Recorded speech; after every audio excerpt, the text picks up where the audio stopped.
everyone, welcome my fab fans to the Glam's new video. I'm making a penguin. I'm actually really excited about this one because look at the feet and the beaks and the cheeks. It's so cute. But it also means that the next one I film is gonna be a chaos castle. I did write more chapters, but I've been waiting to do diamond art so that I could post more. Because I like to do diamond art when I post my chaos castle.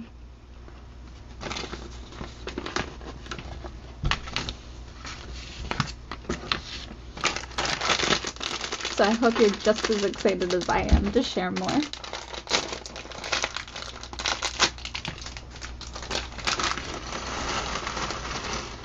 Plus, I'll be starting classes soon, which means I will have to spend less time, and I most likely won't be able to stream for a bit.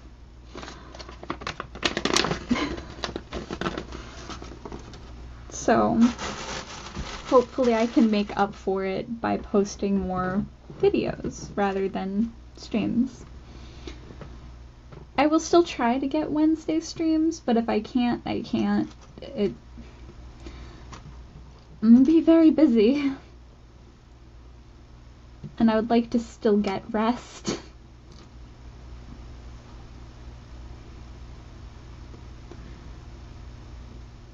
One of my coworkers offered to help me get my AC in my window because my dad still has not helped me get it in my window.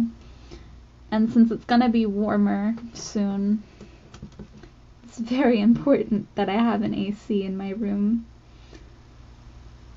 as I struggle with temperature control in my body. So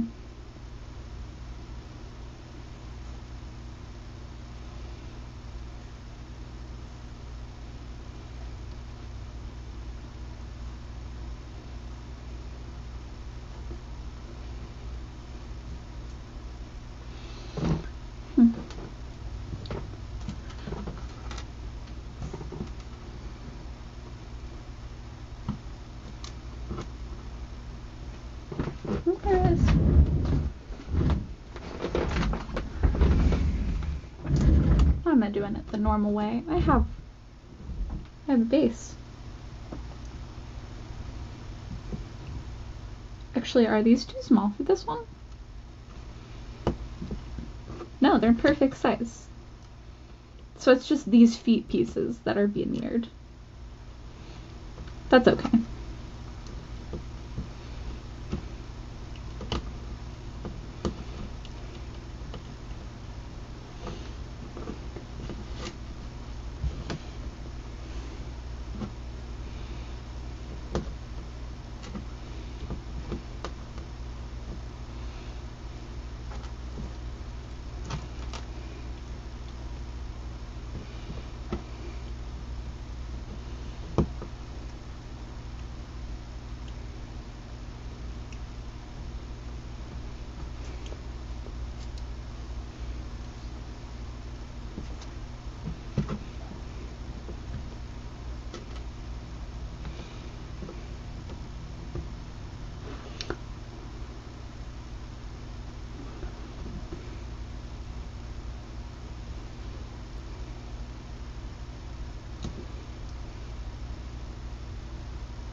was like, I'm about to say, it looks a little narrow. I want a chubby penguin.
The mother's trying to convince her to go back into an abusive relationship.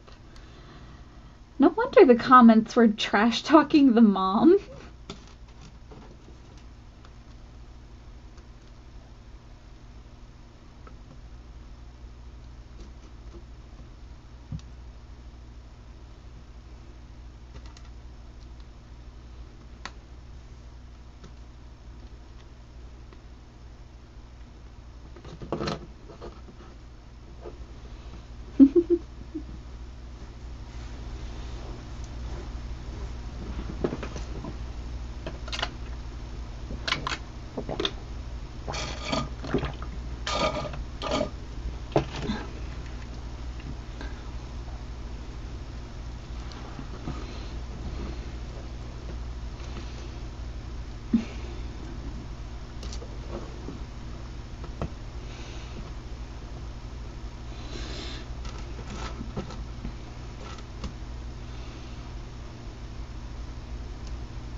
What a cruel mother trying to convince her daughter to go back into an abusive relationship.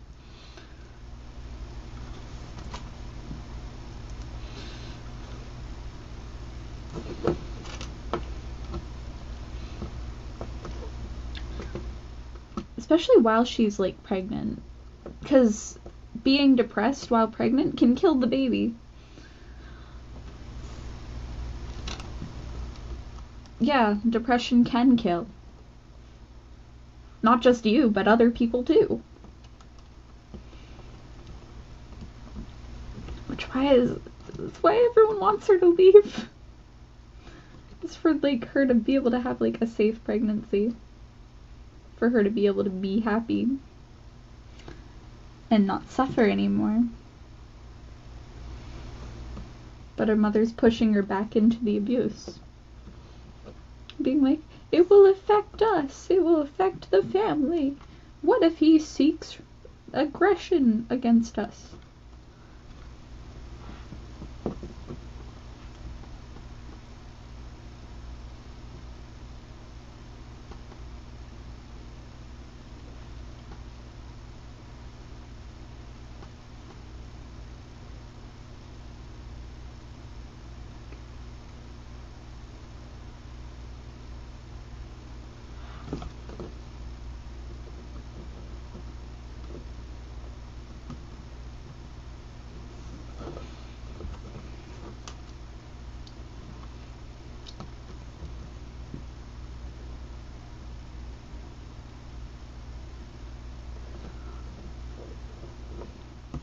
No. She came back. She really did just stay. Though the hardest thing that I've ever realized when researching patterns of abuse in relationships is people are willing to stay with their abusers a lot longer than other people would think. People do tend to go back to their abusers more often than not. It doesn't matter how much you try to convince them. It does not matter how much logic you talk into them. On average, most people do go back.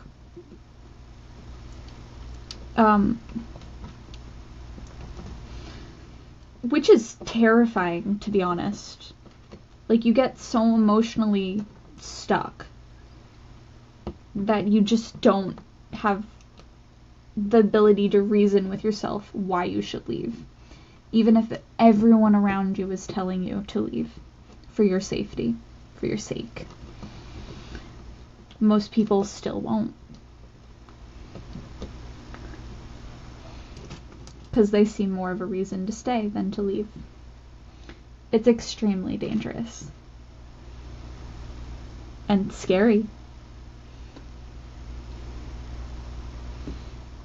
There's also, like, a cycle that abusers will do where you'll just feel trapped with them. Like, you should stay. Like, they have shown me that they can be good. They showed me that they can be nice. When in fact, they're doing it to force you to stay. Or to make you think that they're gonna be like that always. When in reality, it's just them realizing you might be slipping away from their grasp. And they're trying to be nice to gain more control over you.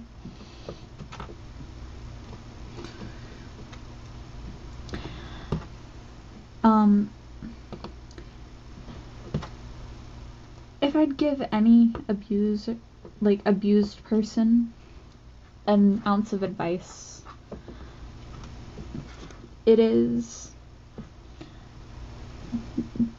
no matter how good those good days felt and how boring being in a healthy relationship feels, remember that you're safe when you are away from your abuse. You're safer away from the abuser. And that they were only being nice to you to control you.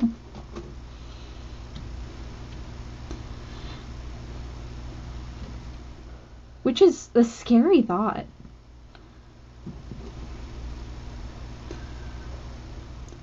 Because I've met sociopaths that were being nice to people genuinely because they wanted to be, and not for, like, an emotional reason. They didn't feel like they needed to, they wanted to. Which is completely different. Which is why I find the friendship of a sociopath to be more honest than one of an average person. Which I know sounds a little fucked up.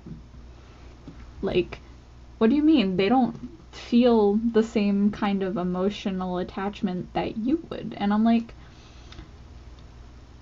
yeah, that's a good thing. They're rationalizing. They're like, you're cool. Not for an emotional reason or anything. They just genuinely think you're cool. Or, like, a good enough person. Like, me.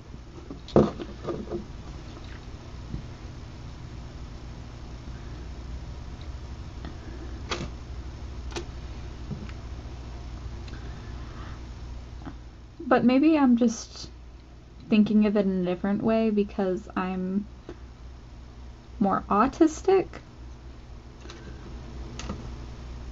Like, well, no, I am autistic. I've studied the DSM-5. I fit under all the criteria for autism. And the reason I can rationalize that I'm autistic and not a sociopath, which they do present very similarly, like the dead eyes, the lack of tone without practice.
I like how I had a complete thought and then immediately just gone. Something I do know about myself, though, is I am not good at talking to people with depression. 'Cause I'm too, I don't know, realistic? 'Cause depression sees realism, but with a negative, while optimism sees realism with good vibes. Which my grandmother hated that I was both a realist and an optimist, while she was a realist and a pessimist. Which is why we never really got along. Because I always found the good in everything, while she found negatives. Which depressed people tend to find negatives, which is why she is even worse for people who are going through shit. Because she's gonna tell you, yeah, it's shitty, and why, while I'm just like, it can be shitty, but here's how to see it in a good way. I might be optimistic, but I'm still real. Which is probably why my friend doesn't hate me, because she's like, I mean, you're quite realistic, but you're also just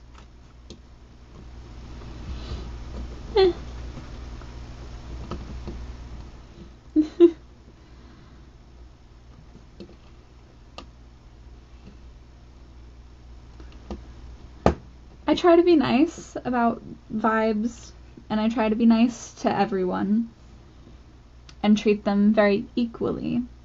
But I don't because I do have bias, like everyone else in this world. We have biases that we must see, notice, and analyze. I treat men really shitty compared to women, on average. And I will treat them even worse if they admit that they're attracted to me.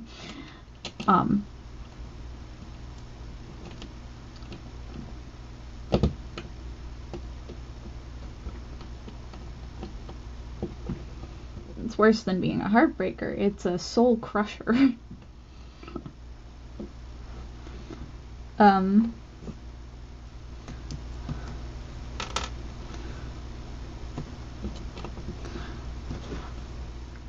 Because, like, I can genuinely love a person without being attracted to them at all. Like, sibling love rather than romantic love. Which is how I see everyone. Yeah, everyone I know. I don't see them in a romantic way. I just see them as friends. But I also don't like hugs and or physical contact. But then also can aggressively flirt with people and or their spouses.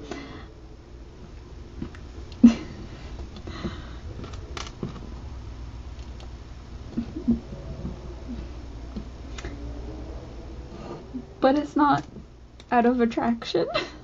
Ever. It's literally because I find flirting really funny.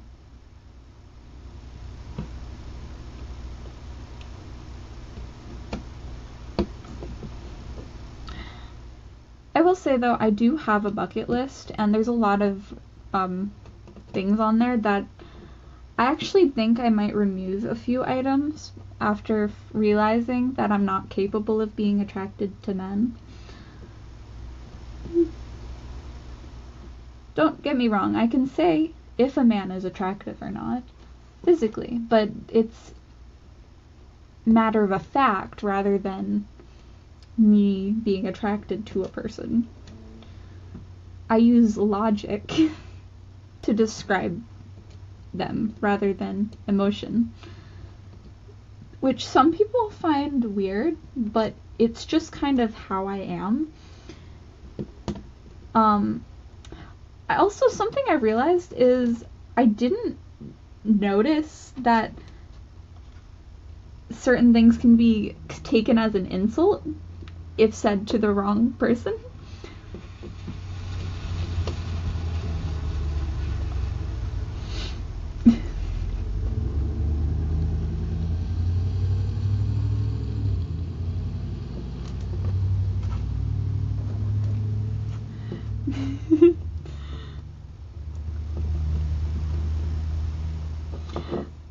Something I said earlier about my coworker was, you're competent enough. I didn't realize that can be an insult if said to the wrong person. It's good to be competent.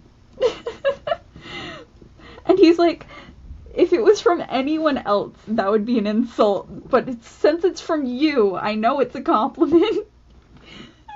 And I'm like, how is it an insult? And he's like, well, you see.